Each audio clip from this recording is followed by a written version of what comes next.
স্বাগতম সকলোকে মোৰ নতুন ভিডিঅ'লৈ। আজি আমি আলোচনা কৰিম বিশেষকৈ দশম শ্ৰেণীৰ সমাজ বিজ্ঞানৰ এটা অতি গুৰুত্বপূৰ্ণ বিষয়বস্তু আগন্তুক 2026 SSLC পৰীক্ষাৰ বাবে প্ৰস্তুতি।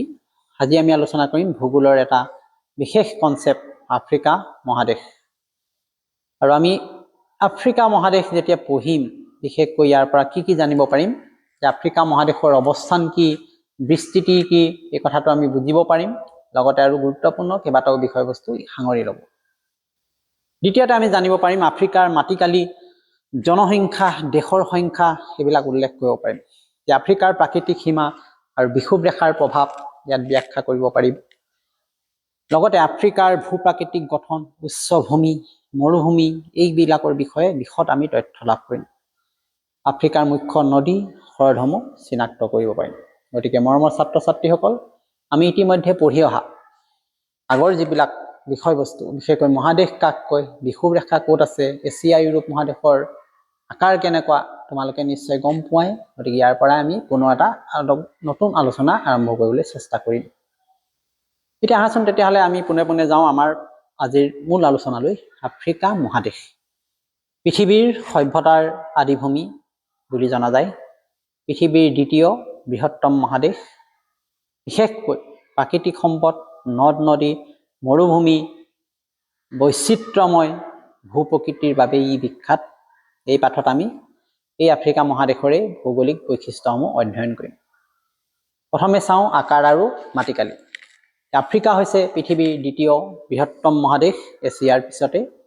মাটিকালি প্ৰায় 30 নিযুত বৰ্গ কিলোমিটাৰ। এই কথা তোমালোকে নিশ্চয় গম পোৱা।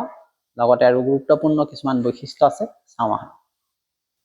আফ্ৰিকা মহাদেশে পৃথিৱীৰ মুঠ যিমান স্থলভাগ আছে তাৰ 20% আৱৰি আছে। এই অৱস্থান আৰু বিস্তৃতিৰ ফালৰ পৰা আফ্ৰিকা মহাদেশক বিষুৱ ৰেখাই দুভাগত বিভক্ত কৰিছে। বিস্তৃতি উত্তৰে প্ৰায় 37 ডিগ্ৰী উত্তৰ অক্ষাংশ আৰু দক্ষিণে 34 ডিগ্ৰী দক্ষিণ অক্ষাংশলৈ, পূবে পূব দ্ৰাঘিমাংশ 51 ডিগ্ৰী আৰু পশ্চিমে 17 ডিগ্ৰী পশ্চিম দ্ৰাঘিমাংশলৈ বিস্তৃত হৈ আছে। এতিয়া প্ৰাকৃতিক সীমা হিচাপে ইয়াৰ 4 সীমাত দেখা পোৱা যায়। উত্তৰে ভূমধ্য সাগৰ আছে, দক্ষিণে দক্ষিণ মহাসাগৰ আছে, পূবে ভাৰত মহাসাগৰ অৱস্থিত।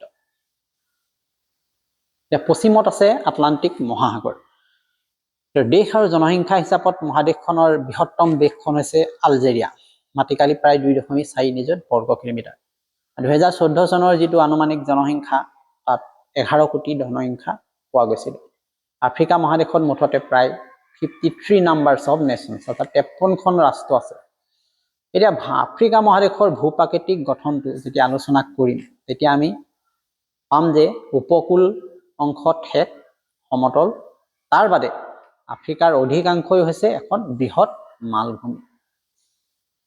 সুউচ্চ পৰ্বতশ্ৰেণী নাই যদিও সৰু সৰু উচ্চভূমিয়ে ভূপ্ৰকৃতি উখুৰামুখুৰা কৰি তুলিছে। এতিয়া উচ্চভূমি বুলি ক'লে ইয়াত শৃংগ কেইবাটাও আছে। প্ৰথমটো হৈছে কিলিমাঞ্জাৰো শৃংগ, 5895 মিটাৰ, আফ্ৰিকাৰ ই উচ্চতম স্থান। আৰু মুখ্য উচ্চভূমি হিচাপে ইয়াত আৰু কেইবাটাও স্থান আছে। এট্ৰাছ উচ্চভূমি উত্তৰ আফ্ৰিকা, ইথিওপিয়ান উচ্চভূমি উত্তৰ পূবত আছে, এডমাৱা উচ্চভূমি পশ্চিমত আছে, ড্ৰাকেন্সবাৰ্গ উচ্চভূমি দক্ষিণ আফ্ৰিকাত আছে। ইয়াৰ গুৰুত্বপূৰ্ণ নদীসমূহৰ ভিতৰত আমি প্ৰথমেই নাম ল'ব লাগিব পৃথিৱীৰ বৃহত্তম নদী নীল নদীৰ কথা। আৰু অন্য নদীসমূহ হৈছে ক্ৰমে Congo, Niger, Zambezi, Orange, Limpopo, Volta, Senegal, চিবেগ, লুৰিঅ, লুৱাংগোৱা, কেলেডন ইত্যাদি। ইয়াত কেইবাটাও হ্ৰদ আছে।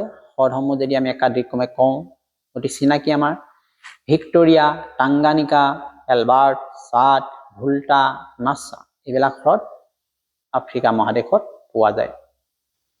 লগতে আছে মালাবি, টুকানা, কিভু, কেবৰা বাদছা আদি। মৰুভূমি হিচাপে আফ্ৰিকা মহাদেশৰ গুৰুত্ব অত্যাধিক। ইয়াত 3খন ডাঙৰ ডাঙৰ পৃথিৱী বিখ্যাত মৰুভূমি আছে। বিশেষকৈ পৃথিৱীৰ বৃহত্তম যিখন মৰুভূমি সাহাৰা মৰুভূমি আফ্ৰিকা মহাদেশতে পোৱা যায়। ঠিক তেনেকে কালাহাৰী মৰুভূমি, নামিবিয়া মৰুভূমি অন্যতম পৃথিৱীৰ বিখ্যাত মৰুভূমি। গতিকে আজিৰ আলোচনাত আমি কেইবাটাও তথ্য পালো ইয়াৰ পৰা মূল্যায়ন হিচাপে তোমালোকে এই প্ৰশ্নকেইটা কৰি চাবা যে আফ্ৰিকা মহাদেশক দ্বিতীয় বৃহত্তম কিয় কোৱা হয়, আফ্ৰিকা মহাদেশৰ উচ্চতম শৃংগ কোনটোনো আৰু ই ক'ত অৱস্থিত। এনেকুৱা ধৰণৰ প্ৰশ্নবিলাক তোমালোকৰ বাবে অতি জৰুৰী। লগতে আফ্ৰিকাৰ 3খন মৰুভূমিৰ নাম ইতিমধ্যে পাইছা, লিখি ল'বা। নীল নদীৰ গুৰুত্বৰ কথা চাবা। গতিকে আফ্ৰিকা মহাদেশৰ মানচিত্ৰখন চাই বিষুৱ ৰেখা, কিলিমাঞ্জাৰো শৃংগ বা নীল নদী, সাহাৰা মৰুভূমিনো ক'ত আছে এইবিলাক জানিবলৈ চেষ্টা কৰিবা। গতিকে অৱশেষত তোমালোকলৈ পুনৰ স্বাগতম জনাই আজিৰ আলোচনা সামৰিব বিচাৰিছোঁ। লগতে মোৰ এই পেজখন পংকজ বৰা নামত তোমালোকে ফ'ল' কৰি ল'বা। মোৰ ইউটিউব চেনেল জ্ঞান সাগৰ চলিউশ্যন ছাবস্ক্ৰাইব কৰিবলৈ নাপাহৰিবা। এনেকুৱা ধৰণৰ ভিডিঅ' পাই থাকিবলৈ মোৰ লগত সংযুক্ত হৈ থাকিবা। আগন্তুক দিনৰ কাৰণে প্ৰস্তুতি ভালকৈ চলোৱা। কিবা জানিব থাকিলে, কিবা প্ৰয়োজন হ'লে নিশ্চয় কমেণ্ট কৰিবা, শ্বেয়াৰ কৰা, লাইক কৰা, মোৰ লগত সংযুক্ত হৈ থাকা। নমস্কাৰ।